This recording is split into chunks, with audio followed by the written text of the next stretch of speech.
Hey there, this is Andrew bringing you another Winds of Exchange deck opening. Uh, yeah, I'm a little tired, so forgive me if I ramble. I'm going to try not to, though, and we'll see what we get here. Still can't scan in the Winds of Exchange decks. That will be available on Monday. So, yeah, I'm excited about that.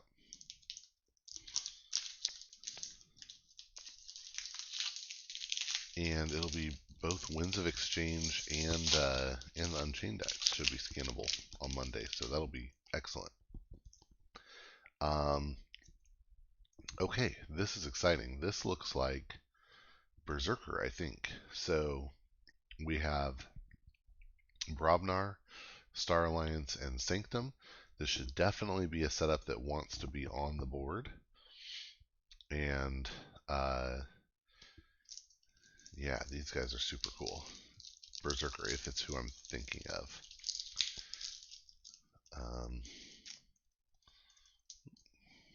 Oh, and the deck is called the Scaley Teacher, which is a nice, simple name. I like that.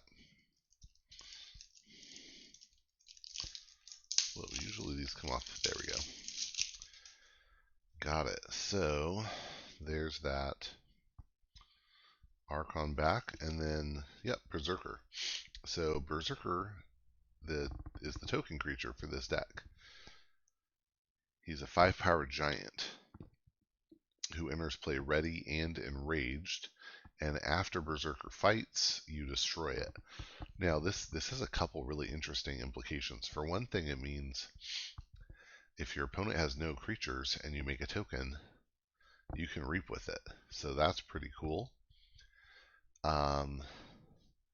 Yeah, it also just means you're going to have a lot of ability to control what's going on. So ideally, we want some Brick Nasties to go with this, and I think some good token generation, because these are nice creatures. All right, so let's see what we actually get. Oh yeah, there's Revna Starsong. So she is the rare that causes Berzerker to be the token creature. And as long as she's on the board, each friendly Berzerker loses all after fight effects, and she's a 7-power giant. So that's pretty crazy. And so then you can imagine these are coming in 5-power, ready, enraged, and they do not get destroyed after they fight. That's pretty bonkers. Smith seems very likely to fire in this situation. It's an action with an amber. When you play it, you gain 2 amber if you control more creatures than your opponent. So potential 3 amber gain, which is really strong. Then we've got Berzerker Slam. I'm so glad that's back from Worlds Collide. It was one of the really good Brobnar cards from Worlds Collide. It's an action with an amber that says deal 4 to a flank creature. If this damage destroys that creature, its controller loses 1 amber. Then we have Bumpsy, some more amber control. 5-power giant with play, your opponent loses 1 amber. Love that. And we're already, yeah, we're into the commons. We got a rare and then common, and now we're into commons. Got another Bumpsy. That's very nice. 3 Bumpsies. Wow, awesome. Yeah, I like that.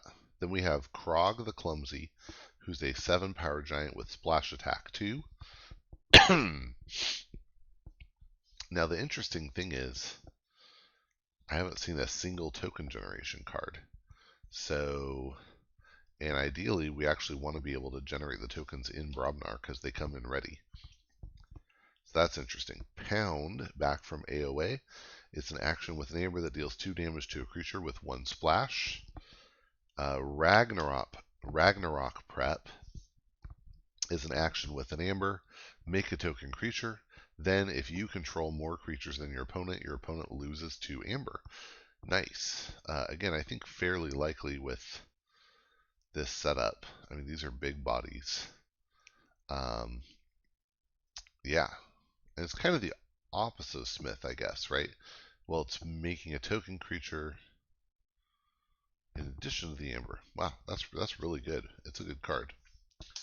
Rowdy Scald is a 4-power goblin with enhance, an amber, and 2 damages. Then we have Shock Herder. It's a 3-power goblin with deploy and play ready and fight with a neighboring creature. That could be great with like the Krog. We'll see what else, but yeah, in any case, if we just have some of these other big bodies need them to fight, very nice. Stratosmack is an action that says play, deal 3 damage to a creature. If this damage destroys that creature, make a token creature. And you know, with Berzerker, there could even be a case for using Stratosmack to kill your own creature and then get a Berzerker into play ready. There's no reason, you know, that inherently that's wrong. Like, usually wouldn't want to kill your own creature, but it really could be right. Next we should have Sanctum. We're going to start with the Promised Blade. It's an artifact with an amber, it's a weapon, and it says at the start of each player's turn, the player with the fewest creatures in play takes control of the Promised Blade. And it has Omni, a friendly creature, captures 1 amber. So now that's interesting because that is wanting to do the opposite of some of this Brobnar stuff.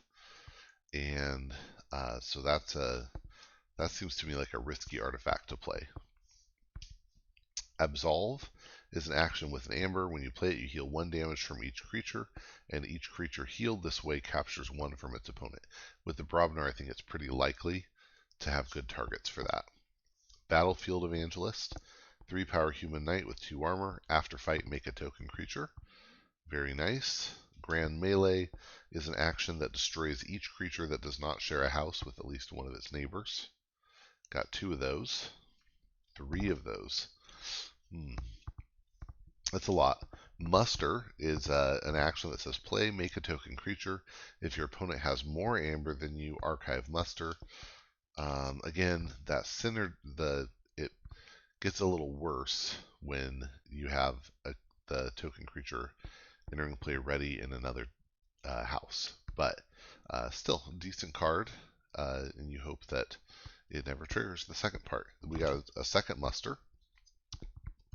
A third Muster. Wow. That's 3 triples in this deck. 3 Musters, 3 Grand Melees, 3 Bumpsies. That's crazy. Then we have Pandulf the Provoker, a 4-power human knight with 2 armor, with taunt and play enrage an enemy creature. And this one has a damage pip as well. Got another Pandulf. And then Request Donations. It's an action that says play, make a token creature. It captures 2. That does seem pretty cool, especially if we can turn off that after fight effect. Alright. To be honest, that Sanctum seems a little lackluster to me. There's a little more amber control than there is amber generation. Definitely strong board control. And actually not a lot of creatures. Is that 3 creatures? 2 Pandulfs. Yeah. And a Battlefield Evangelist. So that's really interesting. Whereas in Brobnar we had 1, 2, 3, 4, 5, 6, 7 creatures. Okay, on to Star Alliance. Detention Coil is an upgrade with an amber that says this creature cannot fight. Yeah, that's a pretty good one. That's interesting because if you put that on a Berzerker that's enraged, then it can't fight, so then it could reap even though it's enraged. That's interesting. Xeno Training, some more capture here. It's an action with an amber that says play for each house represented among friendly creatures. A friendly creature captures 1 amber. So typically up to 3 captures, which is great. CR Officer Hawkins is a 2-power human with deploy, and after you play him, you gain 1 for each of his non-Star Alliance neighbors. So I guess that's a little anti-synergistic with, say, Grand Melee, but still kind of a cool feature. Echo Reflector is an upgrade with an amber that makes your opponent's keys cost +3, and importantly, it does bestow that text upon the creature it's attached to. It's not, the ability is tied through the creature, not just to the card itself. Got another Echo Reflector. And then Friendly Guide, a 3-power alien with elusive that says after you use one of Friendly Guide's neighbors, you may use friendly guide. Got 2 of those, so those could potentially get some nice extra work in. Then we have Pyro, a 3-power robot with splash attack 3. But it can be played as an upgrade instead, in which case it gives whatever it's attached to splash attack 3. Pretty solid. Got a second Pyro.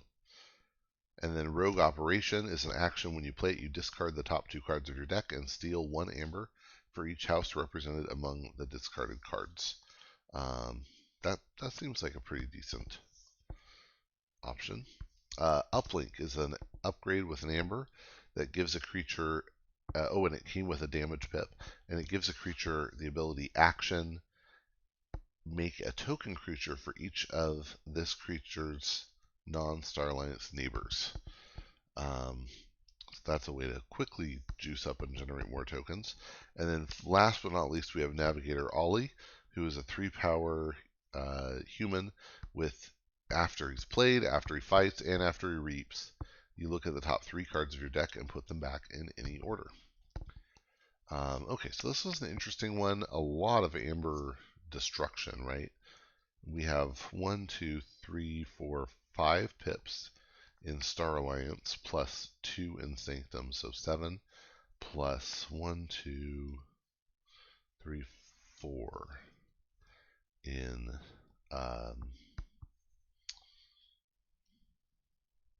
well, I guess since I got my glasses. All right, so that was the Scaley Teacher. Hope you enjoyed and that you'll get out there and forge some keys.